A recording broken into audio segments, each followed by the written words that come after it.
हे महेश्वर, अब आप हमसे उस गुप्त से गुप्त व्रत को कहिए जो सबके लिए सब धर्मों से सरल हो अथवा महान फल देने वाली हो। हे नाथ, अब आप हमसे भली भांति प्रसन्न होकर आप मेरे सम्मुख प्रकट कीजिए। हे नाथ, आप यदि मान्य और अंतरहित हैं, आपकी माया का कोई पार नहीं है। अब हम आपको किस प्रकार से प्राप्त करें और कौन कौन से दान पुण्य फल से आप हमें वर के रूप में मिलेंगे। तब महादेव जी बोले, हे देवी सुनो, मैं उस व्रत को कहता हूँ जो परम गुप्त है, मेरा सर्वस्व है।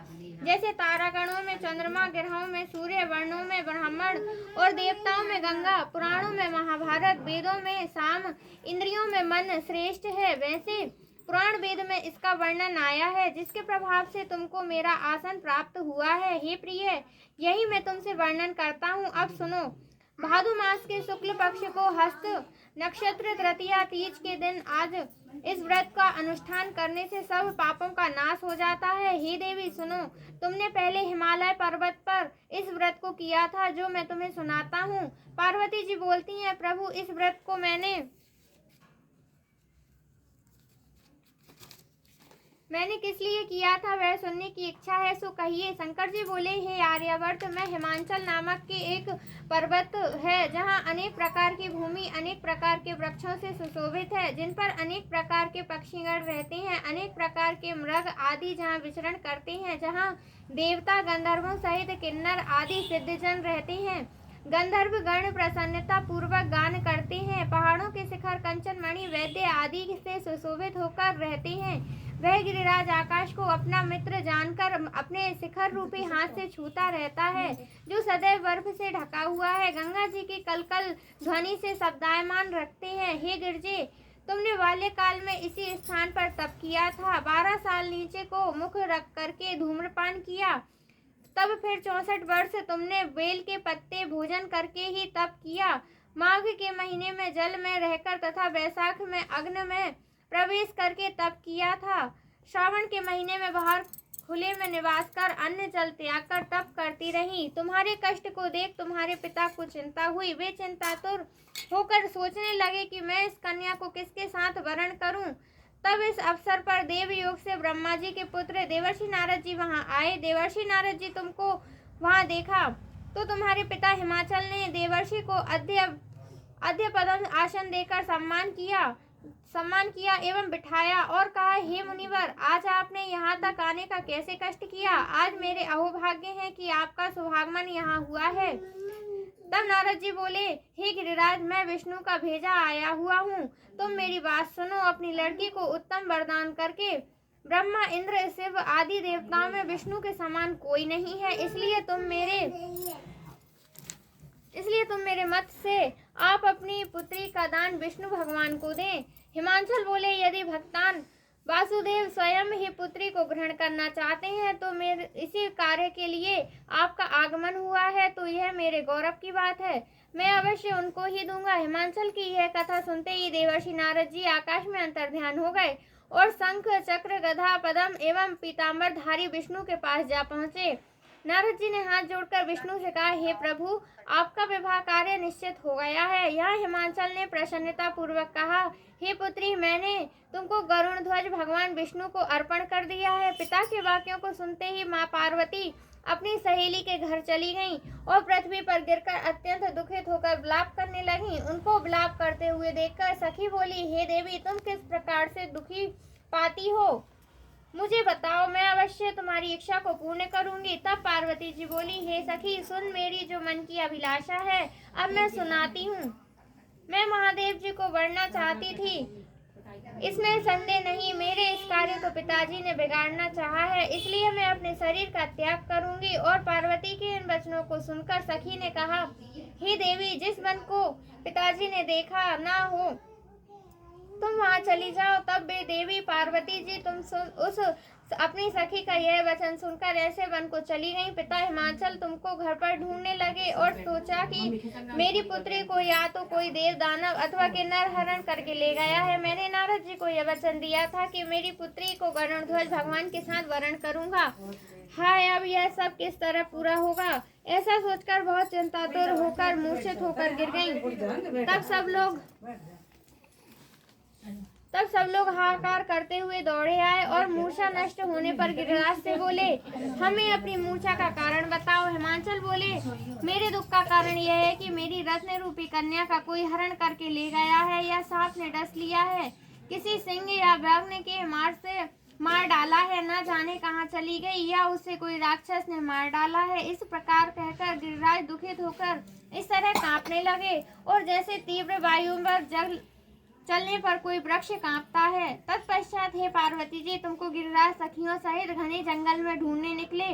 सिंह, व्याघ्र एवं हिंसक जंतुओं के कारण वन महा भयानक प्रतीत होता था। तुम भी सखी के साथ जंगल में घूमती हुई नजर आई। नदी के तट पर एक गुफा पर पहुंची। उस गुफा में पहुंचने से अपनी सखी के साथ प्रवेश कर गई, जहाँ तुम अन्नदान का त्याग करके बालू का लिंग बनाकर मेरी आराधना करती रही। उसी स्थान पर भाद्रपद मास की हस्त नक्षत्र युक्त तृतीया के दिन तुमने मेरा विधि विधान सहित पूजन किया। तब रात्रि को मेरा आसन डोलने लगा। मैं उस स्थान पर आ गया जहाँ तुम्हारी सखी दोनों थी। मैंने आकर तुमसे कहा, मैं तुमसे प्रसन्न हूँ, तुम मुझसे वरदान मांगो। तब तुमने कहा, हे देव, यदि आप मुझसे प्रसन्न हैं तो आप महादेव जो मेरे पति हो। मैं तथास्तु, ऐसा ही होगा कहकर कैलाश पर्वत को चला गया। तुमने प्रभात होते ही उस बालू की प्रतिमा को नदी में विसर्जित कर दिया। हे सुबह, तुमने वहां अपनी सखी सहित व्रत का पारायण किया। इतने में हिमवान भी तुम्हें ढूंढते हुए उसी वन में आ पहुंचे। वे चारों ओर तुम्हें न देखकर मूर्छित होकर जमीन पर गिर पड़े। उस समय नदी के तट पर दो कन्याओं को देखा। वो तुम्हारे पास आ गए, तुम्हें हृदय से लगाकर रोने लगे और बोले, तुम पर इस सिंह व्याघ्र युक्त जंगल में तुम क्या कर रही हो। पार्वती जी बोली, हे पिता, सुनिए, मैंने पहले ही आपको अपना शरीर शंकर जी को समर्पित कर दिया था, किंतु आपने इसके विपरीत कार्य किया, इसलिए मैं वन में चली आई। ऐसा सुनकर हिमवान ने फिर अब तुमसे कि मैं तुम्हारी इन इच्छा को वृद्ध यह नहीं करूंगा। तब वे तुमको लेकर घर आए और तुम्हारा विवाह हमारे साथ कर दिया। हे प्रिय, उसी व्रत के प्रभाव से तुमको मेरा अर्दासन प्राप्त हुआ है। इस व्रत राज को मैंने अपनी किसी के सम्मुख वर्णन नहीं किया। हे देवी, अब मैं तुमको बताता हूँ, सो मन लगाकर सुनो। इस व्रत का नाम व्रतराज क्यों पड़ा? तुमको सखी हरण करके ले गई थी, इसलिए इस व्रत का नाम हरतालिका पड़ा। पार्वती जी बोली, हे स्वामी, आपने इस व्रतराज का नाम तो बताया, किंतु इसकी विधि एवं फल भी बताइए। इसके करने से किस फल की प्राप्ति होती है? तब शंकर जी बोले, हे स्त्री जाति के अत्यंत व्रत की विधि सुनिए। सौभाग्य की इच्छा रखने वाली स्त्री इस व्रत को विधि पूर्वक करे। उसमें केले के खम्भों के मंडप बनाकर बंदरवारों से सुशोभित करे। उसमें विविध रंगों से रेशमी वस्त्र की चांदनी तान देवे।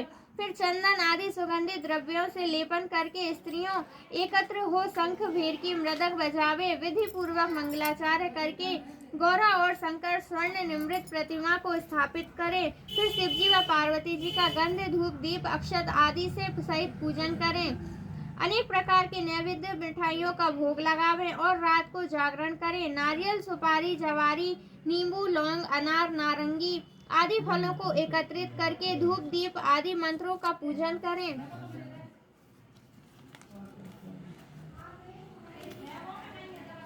फिर मंत्रोच्चारण करें। शिवाय से लेकर उम्यास तक के मंत्रों में प्रार्थना कर प्रार्थना मंत्रार्थ है। कल्याण स्वरूप शिव है, मंगल रूपी महेश्वरा। हे शिवे, आप हमें कामनाओं को देने वाली देवी कल्याण रूपे, तुमको मेरा नमस्कार है। कल्याण स्वरूप माता पार्वती जी, हम आपको नमस्कार करते हैं और श्री शंकर जी को सदैव नमस्कार करते हैं। ब्रह्मा फुफनी जगत का पालन करने वाले माता पार्वती को मेरा नमस्कार है। हे सिंह वाहिनी, सांसारिक भय से व्याकुल हूँ, मेरी रक्षा करें। हे महेश्वरी, मैंने इसी अभिलाषा से आपका पूजन किया है। हे पार्वती माता, आप हमारे ऊपर प्रसन्न होकर मुझे सौभाग्य और यश का प्राप्त करें। इस प्रकार मंत्रों द्वारा उमा सहित शंकर जी का पूजन करें तथा विधि विधान सहित कथा सुनकर गौ वस्त्र तथा आभूषण ब्राह्मणों को दान करें। इस प्रकार से पति तथा पत्नी दोनों को एकाग्रचित्त होकर पूजन करें। वस्त्र आभूषण आदि संकल्प द्वारा ब्राह्मणों को दक्षिणा दें। हे देवी, इस प्रकार व्रत करने वाले के सभी पाप नष्ट हो जाते हैं। फिर वह 7 जन्म तक राज्य और सुख प्राप्त करता है। जो स्त्री इस तृतीया के दिन अनाहार करती है और व्रत को नहीं करती, वह 7 जन्म तक बंध्या एवं विधवा होती है। जो स्त्री इस व्रत को नहीं करती वह धन और पुत्र के शोक से अधिक दुख को भोगती है तथा वह घोर नरक में रहकर कष्ट पाती है। इस दिन अनाहार करने वाली सूकरी, फल खाने वाली वानरी तथा जल पीने वाली टिटहरी, शरबत पीने वाली जोंक, दूध पीने वाली सांपनी, मांस खाने वाली बाघनी, दही खाने वाली बिलरी, मिठाई खाने वाली चींटी, सब चीजें खाने वाली मुर्गी का जन्म पाती है। स्त्रियों को परलोक सुधारने के लिए व्रत करना चाहिए। व्रत के दूसरे दिन व्रत का पारायण करके पश्चात सोना, चांदी तथा तांबे या कांसे के पात्र में ब्राह्मणों को अन्न दान करना चाहिए। इस व्रत को करने वाली स्त्रियां समान पति को पाती हैं, मृत्यु काल में पार्वती जैसे रूप को प्राप्त करती हैं, जीवन सांसारिक सुख को भोगकर परलोक में मुक्ति पाती हैं। हजारों अश्वमेध यज्ञों के करने से जो फल प्राप्त होता है वही मनुष्य का इस कथा के सुनने से प्राप्त होता है। हे देवी, मैंने तुम्हारे सम्मुख यही सब व्रतों में उत्तम व्रत को वर्णन किया है। इसके करने से मनुष्य के समस्त पापों का नाश होता है। बोले श्री शंकर भगवान की जय।